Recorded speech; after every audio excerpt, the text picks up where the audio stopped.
Well, I'm so excited to have you on the podcast. I mean, you didn't go super in detail in your email, and so I'm really Yeah. excited to hear all of the things that come along with the Shane comeback story. So, Well, cool. Thanks for having me. So I grew up in far west Utah, just north of Ogden, pretty much my whole life. I'm a principal at an elementary school. Um, nice. yeah. So I taught for a while and ended up going into teaching, married to my wife, Jackie, for, geez, 21 years. Yeah, 21 years. She was 19, I was 21. Never went on a mission. We have 5 kids. For fun, love to hunt, love the outdoors, love football. Yeah. So 3 girls and 2 boys. So yeah. Awesome. So growing up, kind of in the church, kind of not. Like we went here and there, didn't really like it, thought it was boring, didn't really feel a need to go. I'm like, why do I need to go to church? I'm fine. I don't make church. Me and my brother were kind of wild growing up, and I loved I guess I kind of loved being a rebel a little bit. And honestly, I thought church was kind of nerdy. I'm like, yeah, it's not for me. I did always believe in God. I did have a bishop in my teen years that he understood me, helped me a lot, even though I wasn't active, and he knew I wasn't going on a mission. It was actually perfect because he himself was a partier growing up and he never served a mission. So he got me pretty well. That was really lucky I had him. So he helped me a ton. He saved my life, honestly, in a lot of ways. Anyway, so going get out of high school, going to college, I get like a 1.7. I'm like there for the party scene. I don't even care about the school. I'm working at Harmon's in the meat department. I meet Jackie, my wife. So she's a checker at Harmon's and she's still in her senior year of high school. So we start dating, She was active, but we were just young, having fun, not religious really, just having fun. So we start talking about marriage. Her family was pretty religious, mine not so much. Talk about getting married in the temple, and it's like, oh, you can be still together forever? Oh, well, that sounds good. Let's do that. That's as much thought as I had put into it. I'm like, yeah. And so we had some repenting to do and had to take care of some things. That bishop that I had from my teen years was still my bishop. I'm convinced if it wasn't for him, that I would have not got married in the temple. He was awesome. He understood me. And anyway, so he worked with this and we ended up getting sealed. Life goes on. I'm going to church. I'm teaching some like 10-year-olds. I don't know what I'm talking about. I'm just kind of joking around with them and having fun. I mean, they liked me. I liked them. We eventually have a baby. So this time we've been married almost 5 years. We wanted to have fun and stuff before we had kids. So we have a baby. As soon as this baby was born, my first girl, I loved her. I loved her more than anything. Right when I saw her, I could tell like it's just different. It's a different kind of love. And I would do anything for her. And I don't know if you have daughters or not, but I think you do actually. But Yeah. yeah, so a daddy and a daughter's love is very, very special, very different. So, anyways, it comes time to bless the baby, right? So I go in to the bishop, and he's like, so, he's asking me all the questions, and I'm like, yes. You believe in Joseph Smith? Yes. Do you have a testimony of God? Yes. And he's like, do you pay tithing? And I said, no. And he's like, well, okay, tell me about that. And I'm like, well, I'm going to school full time. I'm trying to work full time as much as I can. Jackie's home with the baby.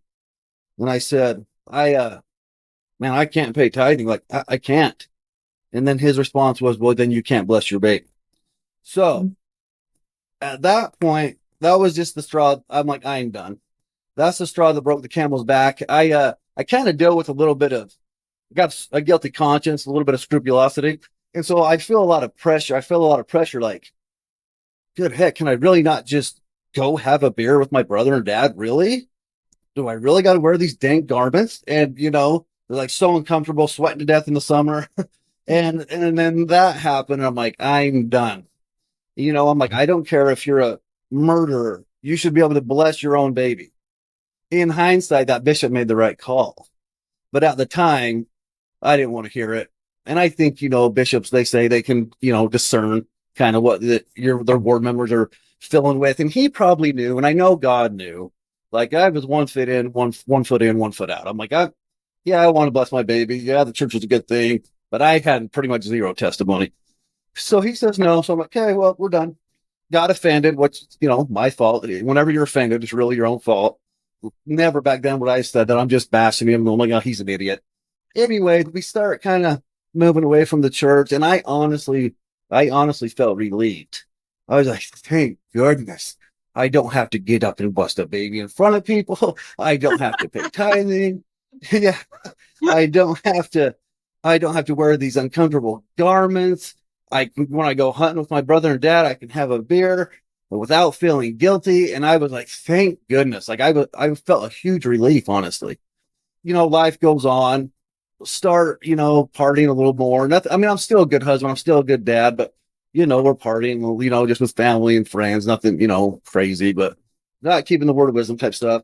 I guess I start talking to people that were like-minded as me. Like the church is a joke, church is a fraud. I didn't get into the real anti-research. I was just going off on how I feel. I'm like, okay, Joseph Smith, wait a minute.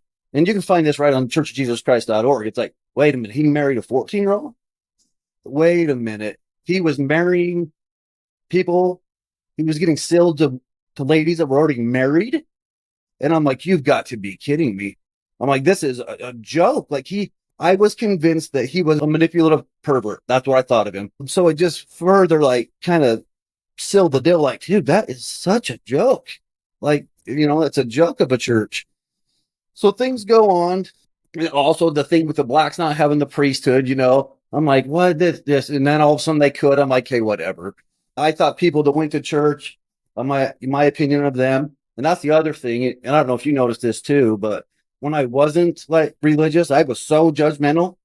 And now that I am, I'm like, wow, Shane, like you don't know half of what you think you know. Yeah. And my opinion was, these people that go to church, they're gullible, they're naive, like they're childish. They've never thought for 1 second and questioned anything. They just go with what they're told, just blind sheep, you know what I mean? Following blindly. That was my opinion of anyone that was religious. And at this point, I even start doubting God a little bit. And I don't know if he exists. And the funny thing is I'm having the time of my life. I'm happy. My job, teaching, I love the kids. I love my job. When it's Sunday night, I can't wait to go to work Monday.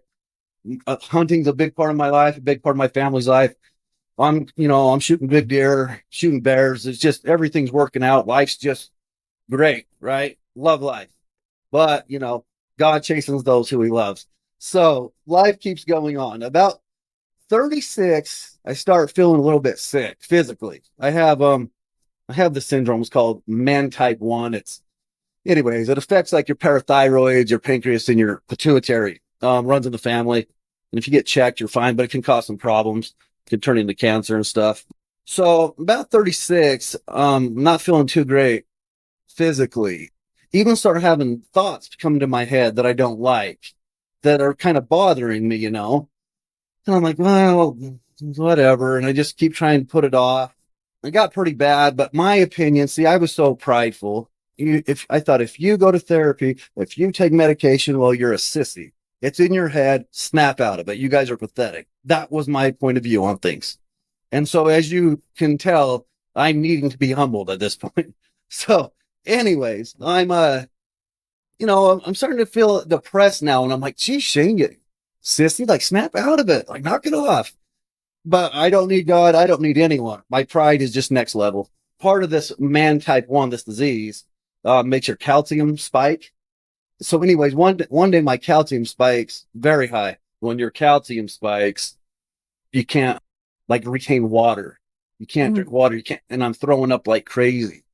And my wife is like, I remember she's like, that morning you looked like a big tough guy. By that afternoon, you looked like you were wasting away. And I was just throwing up like crazy. So go to the hospital. And I'm laying there in bed. The pain in my side was hurting very bad. And at this point, I'm just laying there in the bed. They gave me some anti-nausea stuff, and I'm waiting for the doctor. I'm literally waiting for the doctor to come in and say, "Well, you got cancer. You're gonna get out about 2 months." I'm sure that's what he's gonna say. So he walks in, and he's like, "Well, we can't find anything. You look fine." So they take my blood, realize my calcium was spiked due to, I don't know if anyways, the parathyroids that this disease can affect. It makes it go into a tumor. It's not cancerous in the parathyroids, but it controls your calcium. And so it had been growing. And so it made my calcium spike. Your calcium controls is connected to a lot of your hormones and everything. It messed me up bad. When I was 16, I actually had the surgery to take him out, but they couldn't find him. And then I'm like, yeah, I'm done with that. I feel fine. And so, anyways, here we are 20 years later. And they do this scan, and it turns out the parathyroids, they're supposed to be right here and right here. There's 4 of them. Mine's like right here. So I'm like, oh my gosh, not only is there a tumor, it's clear down in my chest. So they tell me they're going to have to do open heart surgery, break my sternum open. I'm like, I'm not doing that. I'm like, no, well, I guess I'll just die. I'm not doing that. And so I find this specialist in Florida for, I guess, interesting information. So like the leading surgeon in the most places in the US does like 20 parathyroids a year. This guy does 13 a day. And so, yeah. And so I luckily find him. And at the time it's a blessing, but I'm in no like frame of mind to think about blessings. So I go down there, and this doctor, he's the biggest jerk in the world, but he knew his stuff. And he's like, well, yeah, I'll go in and get it. And so I come out of the anesthesia, and he didn't get it. He was just trying to go down and grab it. And he's like, listen, I've made every mistake in the book. He's like, if I go down there, if I kept going and I tried to yank that thing up, it's going to break in 100 pieces, and you're going to have tumors everywhere in your body. He's like, so you're going to have to come back and have someone go through your ribs and get it. So long story short, I go back. They send a robotic arm through my chest or through my ribs, grab it, pull it out. And you got to have some of the parathyroid will die. So they cut up some of the pieces and plant it in my neck. So anyways, that's over. One thing is my parathyroid hormone was like 398. And after that, it dropped down to 3. And that is connected to a lot of other hormones. And then turns out I got this scrupulosity issue on top of things. So I'm very messed up now. Like I'm super messed up, not healthy mentally, tired physically, and I'm kind of all over the place. So I'm feeling down, you know.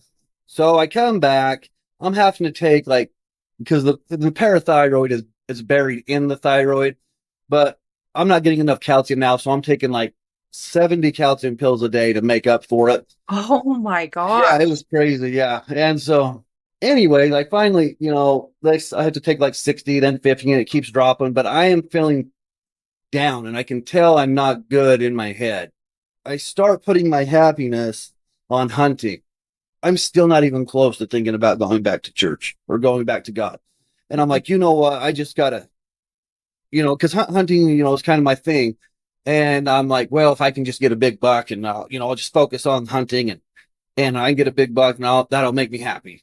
And I know there's this saying, you know, God wants us to have things. He just doesn't want things to have us. And that's what I did into, you know, someone like, you know, to a girl, it might be being in the best shape, you know, or a guy having all this money, or being beautiful, or having the kids that are dressed nice. For me, it's hunting. That's my thing. And so that's what hunting kind of had become my God. So anyways, I'm pushing super hard hunting. I'm always away from the family, not having any success. So then I start to even feel more down about myself, which is kind of dumb, but I love hunting. So anyways, I'm feeling like, geez, Shane, like you can't hunt, you can't do this, you can't do that. And in the meantime, I'm leaving my teaching job to go be a principal. And so I'm leaving the job I love the most in the world to do something that I'm not sure about. And I was devastated because I knew my favorite part of the job is the kids. I was like, well, now you're leaving the classroom. And so there's a lot of stuff going on. I'm not doing good. And I'm kind of talking to Jackie, my wife, about this stuff. I decide, you know, I'm not going to I'm not going to see a doctor. I'm not doing anything. I'm still this super prideful person. And I start to feel a little better. I tell Jackie, I'm like, even at my lowest, I'm like, the funny thing is, even at my lowest, I was nowhere close to going back to that fraud of a church, is what I told her. I'm starting to do a little better, but then sure enough, I start to do that again. Now I'm in my second year as an intern principal. The first year I worked under some people that didn't really see eye to eye with me on how school should be ran and how you interact with staff and kids. But I just had to kind of shut up and do what they said because I'm not the boss. So this next year I get put with this guy. He saved my life. So he's a principal and he's also happens to be a stake president. He knows that I don't like the church. You can tell he loves the Lord, right? He handles every situation. I seen him get hard situations and he handled it. He was so wise and he handled it so well. I'm like, jeez, like I would have snapped at that teacher if she was talking to me like that. Like, for example, one day this teacher screaming at him, and I'm like, "Oh, you better let her have it." And he doesn't, And she just kind of leaves, and I'm like, "Geez," I'm like, "Well, whatever." And about half hour later, this same teacher comes back in, and she's crying, and she's like, "I'm so sorry. I'm so sorry I yelled at you like that." And he's like, I remember he's like, "You're fine." He's like, this job can be hard. You were frustrated. He's like, "Don't worry, you're fine." And she leaves. And I'm like, oh my gosh, I would have ruined the relationship. I would have snapped at her. And I'm like, how did you not? I said to him, I go, dude, you're amazing. How did you not snap at her? And he goes, she's got a good heart, Shane. I knew she would do that. And I'm like, wow.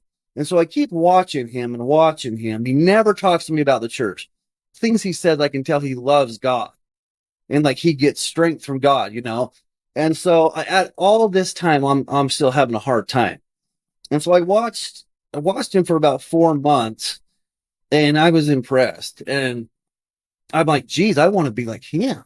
Anyways, I'm still going through this bad time. And so one day I'm at home, during this school year when he's my, mentor. I'm at home and I'm on the bed and I start having these thoughts that are so disturbing and I'm pale and I'm sweating and Jackie comes in and I'm like, something's wrong. I am scared. I told her, I'm terrified. I'm like, and I'm just like, I can't like these thoughts are so disturbing and it's making me sick. And I felt like I was going to throw up. She could tell I was pale. It was like a little glimpse of what hell might be like, I imagine. Anyways, it passes a little bit. And at the same time, which I think God gave me a lifeline, my sister is going through the exact same thing, which is so weird. And she's told me many times, like, Shane, I couldn't have done it. I wouldn't have made it if you didn't understand. She's like, because my husband loves me. He's there for me, but no one understood. No one understood but you. And I told her the same thing. It's just so dark and miserable. And it's like, geez. And these are all still symptoms of the same thing that is hereditary, that same illness that's hereditary. And your sister just so happened to have the same one. Well, so she doesn't have the men one that causes the calcium problems, but there's something else going on in the family too, with scrupulosity, anyways, and stuff like that. And she had some surgeries too, actually. Yes, we are both been hammered, and we all, I had 5 kids, 4 or 3 under the age of 4. I got twin boys. She's got little kids, and she had a surgery, and work can get stressful. And I think our bodies were hammered physically from the surgeries and the hormones, maybe the stress of everything. It just was like too much. And also my wife, my gosh, I'm like, I could not do what she does. I could not put up with me. And so I'm like, wow, she was always there for me. And I remember I just wanted to be close to her. She made me feel safe.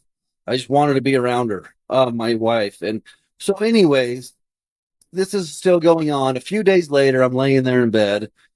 I've got the cutest little daughter, my youngest daughter. She's so cute. She's so happy. She's so funny. Just giggly. Like I'm so lucky to be her dad.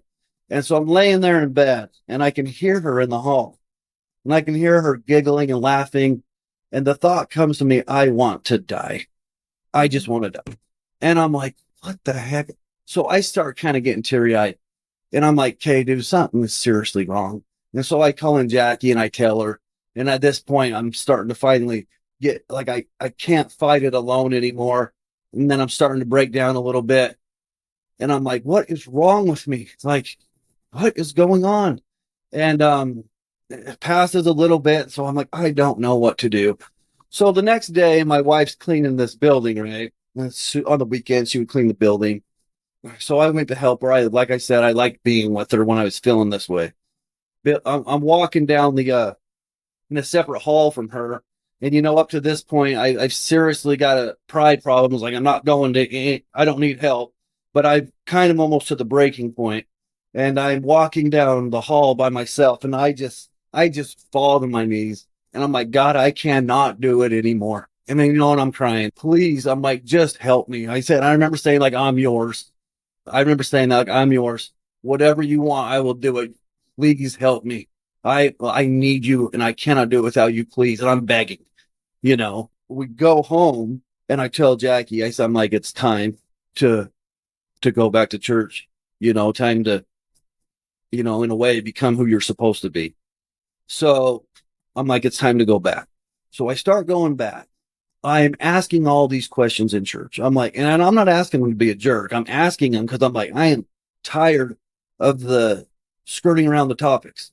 I'm like, let's talk about it. I've got to know. So I'm asking about polygamy. I'm asking about the blacks not having priesthood. I'm like, let's talk. What is going on here? Like, what? Why? What's going on? And so we're having these discussions. And I remember the bishop comes over to my house one day and he's like, hey, thank you for asking those questions. Keep asking them. And I think they could tell that I was interested, but I'm like, I can't fake it. I got to know. And so anyways, I'm doing this, I'm having my doubts, but I start hearing things that speak peace to me. And I'm like, geez, like, I hope that's true, you know? And I'm like, God, how nice would that be? I'm like, is that really true? One day I get on my knees and I'm like, and I tell God, I'm like, God, I'm all in, but I can't not ever drink a beer again. I can't give 10% of my money. I can't wear these garments if I don't know. And I'm like, I promise you, I will help bring people to you. And I promise I'm all in, and maybe it's a weakness of mine. I'm like, but I've got to know. And a few weeks later, I'm having a hard time again. I walk into the bathroom and I see the Book of Mormon sitting there. And then I see it. And as soon as I see it, I have this thought very, very, very clear and very strong. The answer to all your problems in life is in that book. That's the feeling I get. And it's super powerful. It's not like like it hits me hard. And the feeling of like the sadness and everything goes away. And I could tell that was God talking to me. I could tell that was, my personal revelation. I'm like, wow. And it hit me harder. Maybe one other thing has hit me as hard, which was another answer, but that it hit me so hard. And it was clear to me that was my answer, that this is true. So I'm like, well, I know it's true. If I say it's not, I'm the hugest hypocrite in the world. And so I've talked to my wife about this, and I've asked her, like, have you got answers like that?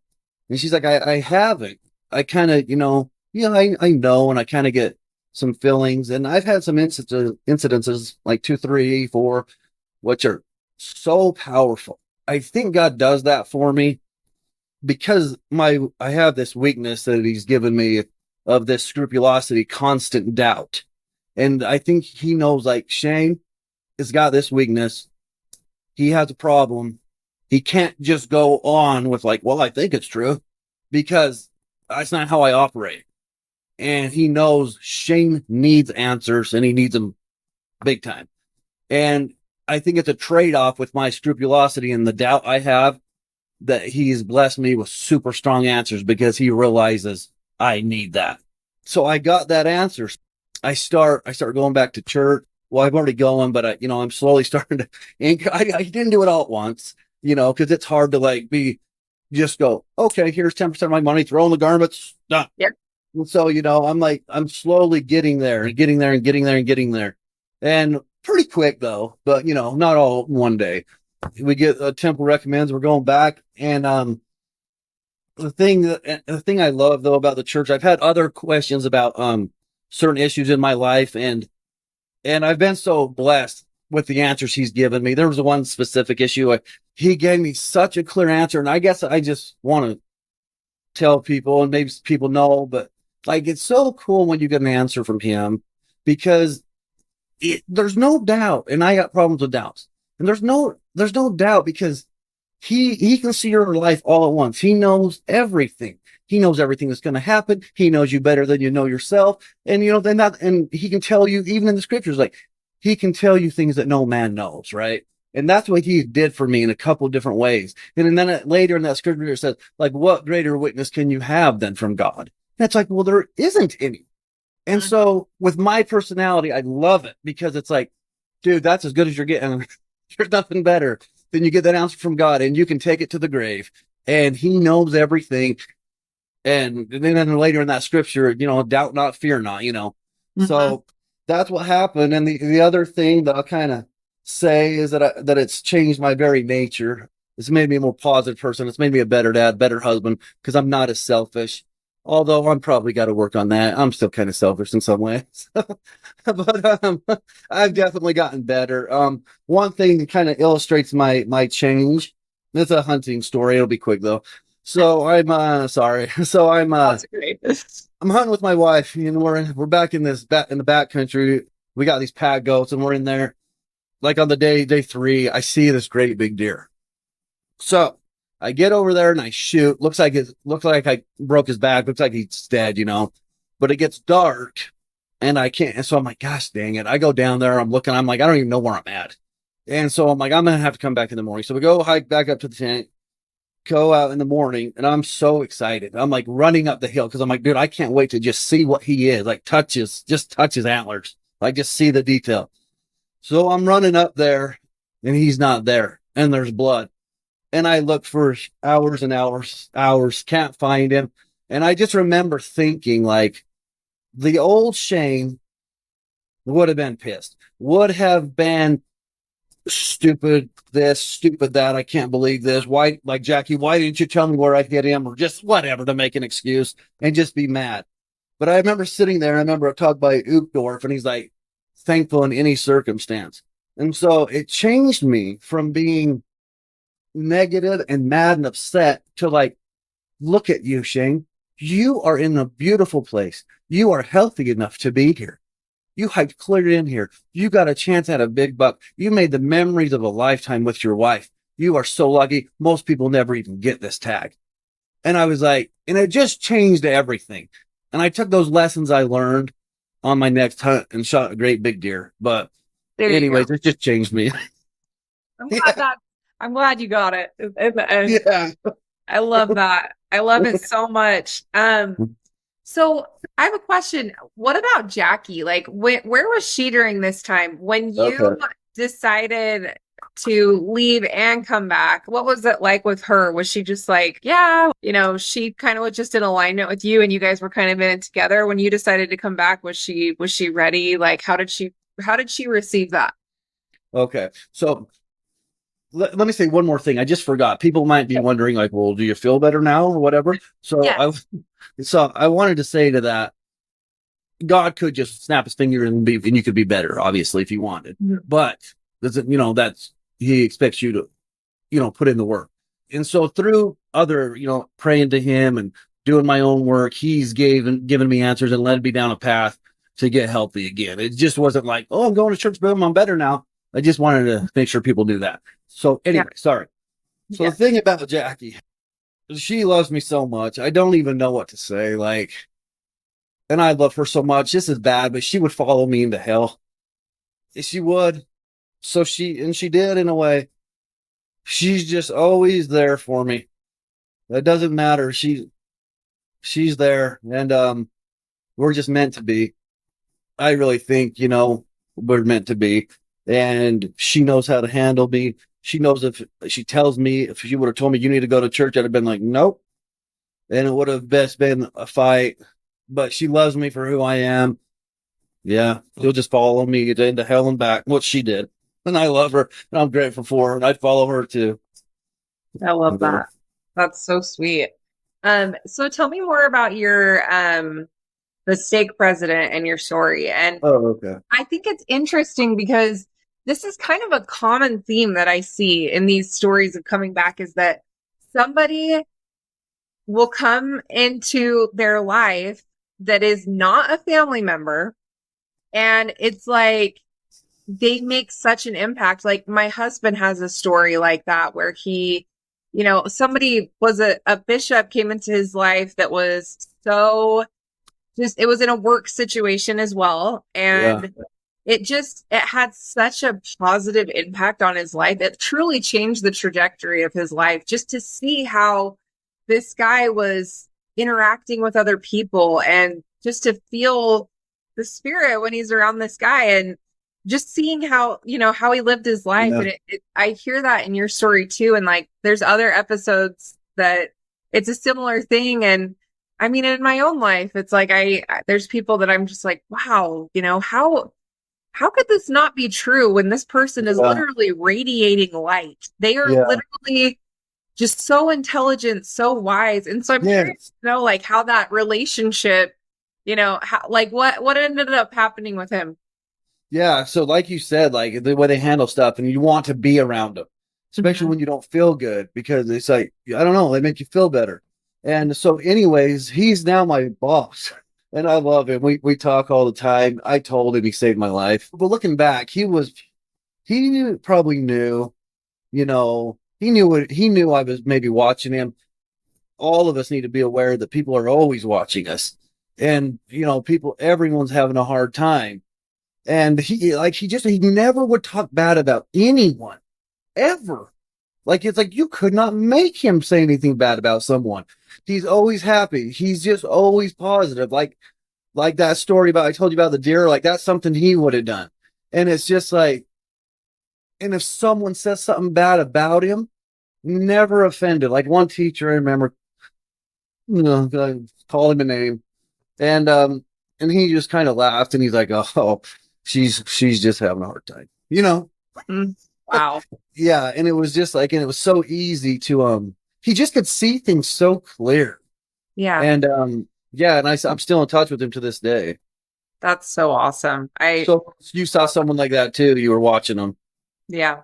It's just funny because some of the most successful people that I know that I look up to, I mean, not only are they successful like temporally, but like just the way that they operate in their life, they just have such an intelligence. And I mean, it's just really cool to be able to see that. And I don't know, it's hard to put into words, but like Yeah, the it is. people that I'm like, wow, I really I hope that I grow up to be like you one day, Yeah, like it's really interesting. And so I just hearing that in your story, it's kind of a common theme that I've heard. And I love what you said. Like it is important for us to like operate in a way because it's like, who's watching you? Like who's watching you today saying like, wow, Shane, there's something different about him, like, and yes, how he operates. And I'm thinking it all the time, like when I'm at the store and I am waiting for something or whatever, and I'm like, yeah,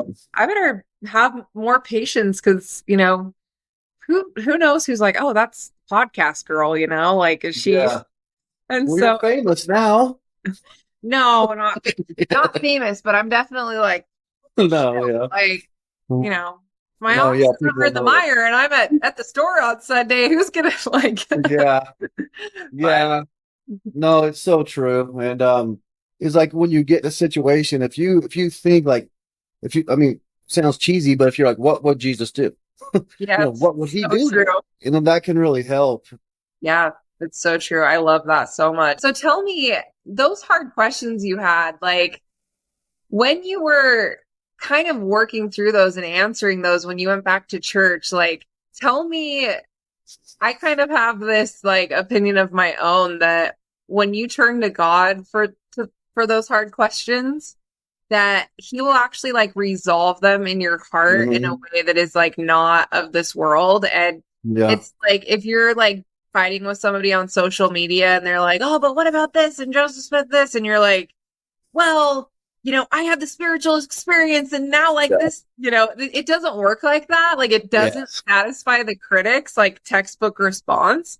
Yeah. But you turn to Heavenly Father to get these answers, and it's like it becomes so clear in your mind, Mhm. that the results. So I'm just curious to hear in your words, like what that was like to Mhm. resolve those.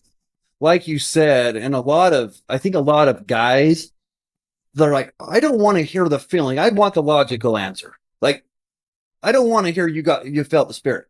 And I was kind of like that too. It's like, no, no, no, no, no, no, no. I need to know how this can possibly make sense to you. And so for me, what ended up happening is there's one scripture, and I don't know exactly if this is word for word, but it's like God's ways are not your ways, nor are your ways his ways.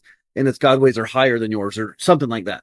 And I remember thinking, I'm like, okay, the thought came to mind, was anyone born out of polygamy that went on to do great things? And I'm like, yeah, there was. Do I know everything? No, I don't. Does God? Yes, he does. If the veil was lifted, like I feel like a few times in my life, like if he's let me like just maybe catch a glimpse, a little bit, it's like, whoa, oh my gosh, like everything's so clear. Like, wow, I never even thought that could be an answer. But yeah, you just gave me this answer, which is better than anything I could have ever imagined on my own. And I'm so grateful for it. And it's like, I cannot believe how freaking smart you are. you know? Yes. And Yes. so I think it's just like there's good things that came from it, and as crazy as it sounds, we might get to heaven and be like, oh, yeah, okay, I understand.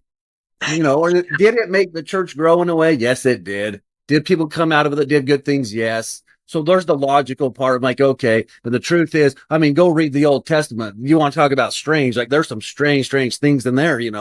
It's just we don't understand everything. Yeah, totally. I love that. I love that answer. And it's funny because I'll never forget when I had my hard question surrounding Yeah. polygamy. I went to my dad about it, and he's like, "You wouldn't be here today if it wasn't for polygamy, just so you know." Oh, And I'm like, really? "That's true." Like so Okay.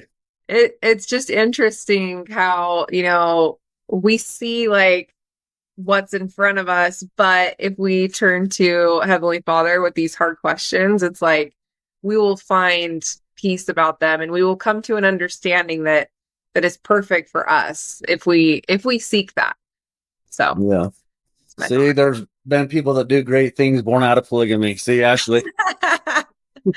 Hey, I'm not the one doing the great thing. It's all the people that come on here that are doing the great thing. So Mm. well, Shane, it has been, you are so awesome. I am so glad. We have this girl named Jenna who helps me because I get so many emails coming in, and Jenna really helps me go through the emails because, I work full time and I'm a mom and a wife and all the things. And so it's hard for me to like keep up on all the emails. And so she emailed me yours, and she's just like, oh my gosh, we got to interview Shane. Oh, And wow. so happy that she did because your story is just so amazing. And it's interesting because you have so many similarities with my dad. Like my Really?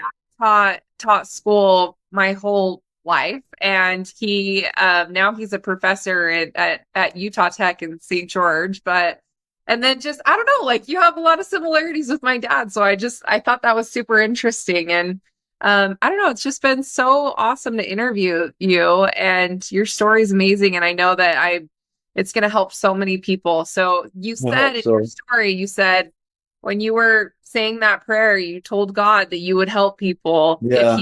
if he would answer you and give you that testimony. And you're here and you're sharing your story. And I know that thousands of people are going to listen to this, and it's going to help so many people. So thank you so much. Well, I appreciate it. Thanks for having me. You're awesome too. I loved your story, and you're doing a great thing. So it's fun talking to you. Yes, it was. Well, thank you so much, Shane. We'll see you. Thank you so much for being a supporter of the Comeback Podcast and listening to our episodes. It would mean so much to us if you would like and subscribe to our YouTube channel. It helps other people be able to find us, and we want to share this message to everyone.